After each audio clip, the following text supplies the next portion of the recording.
thinking of a master plan. This ain't nothing but sweat inside my hands, so I dig into my pocket, all my money spent, so I can deep up and still coming up with lint.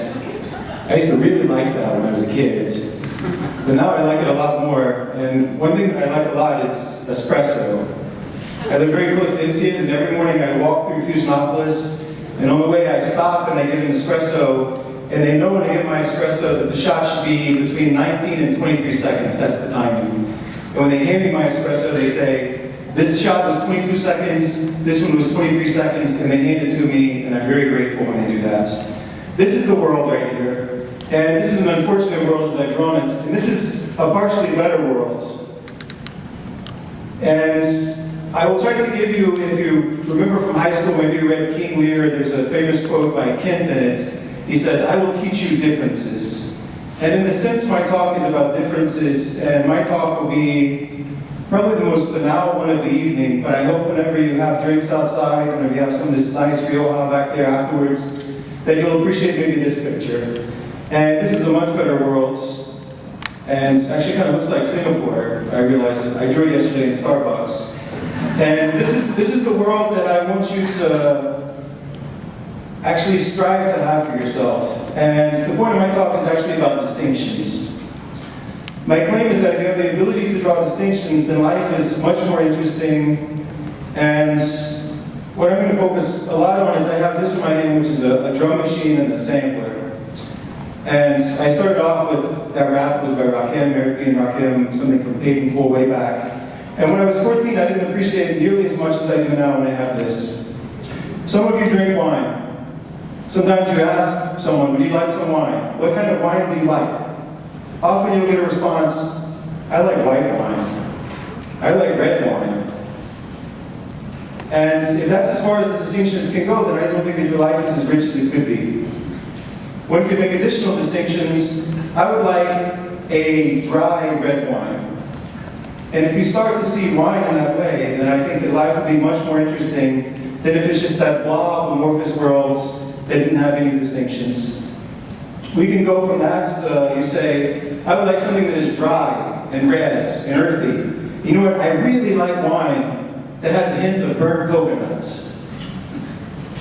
And you push your glass and you say, yeah, it does have a bit of burnt coconut, I really like that. And the other people at the table nods. The guy who said they like white wine, he says, yes, I know what you mean. But he doesn't, but he could. This is what I have. This is my toy room at home. My girlfriend calls it my man cave. And basically it's a production studio. I sit in it too many hours a day making music. And I have a sampler there, I have drums, I have compression EQ, I have records. This is what I'm holding right here. This is my small version of that. And this is what got me thinking about wine and some other things that I'll tell you about. And basically what I do with this is I take those old records, I find 4 or 5 seconds, 2 bars, 4 bars in them that are interesting. I feed them into here, I chop them up, I add drums to them, I do all kinds of things with them to try to take it and take something that was old from 1970s and make it more interesting. Here's some records that I have. Lately I've been finding old Malaysian records, old Singaporean records, and I feed them into here. And I turn them into what to me sounds like hip-hop, maybe what sounds like garbage, I don't know. But what I didn't know a month ago was that amazing music was made in Singapore in the 70s. And I only learned that by actually experiencing, by feeding in here and spending time with it. This is a box of records that came before my studio got so full. And it's from a guy in Michigan I order my records from. And what I tell him to do is just surprise me. He knows that I like old jazz records, and I have actually another box on the way. It should be here on Monday. And those records show up, and inside I discover new distinctions, and he's helping me. When you leave here tonight, if you remember my talk, if you remember me, go on YouTube and look up Matthew Tan and the Mandarins. Look up the song Singapore Cowboy. I'm a Singapore cowboy. Grew up far from Tennessee. And if you start digging around in record stores, you'll realize that in the 70s there was actually really interesting country and western music in Singapore, which makes Singapore more interesting. This is a guy called Damu the Fudge Monk. Damu the Fudge Monk. I don't know why the hell he calls himself that, but his name is Damu the Fudge Monk. And what Damu the Fudge Monk has taught me is actually that whenever you're sampling your snare drum into this thing right here, you can do it in a red wine, white wine kind of way.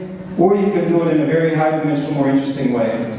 What he does is he takes snare drums and he layers them on top of one another, he adds claps on top of them, he does all kinds of things. And if you listen to him talk about his music, he'll say, no one will ever figure out where I sampled my snare drum from, because I've done so many things to it. And when I started listening to him, I started appreciating then more the music that I was listening to.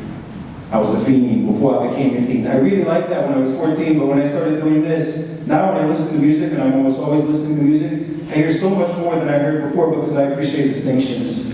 One thing that I like, I mentioned this already, is jazz.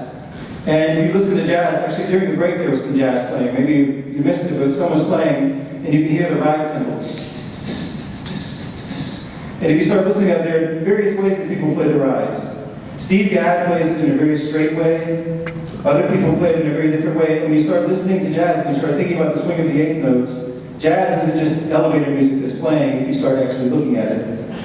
Laksa, I looked on Wikipedia, there's something like 20 different kinds of laksa listed on Wikipedia.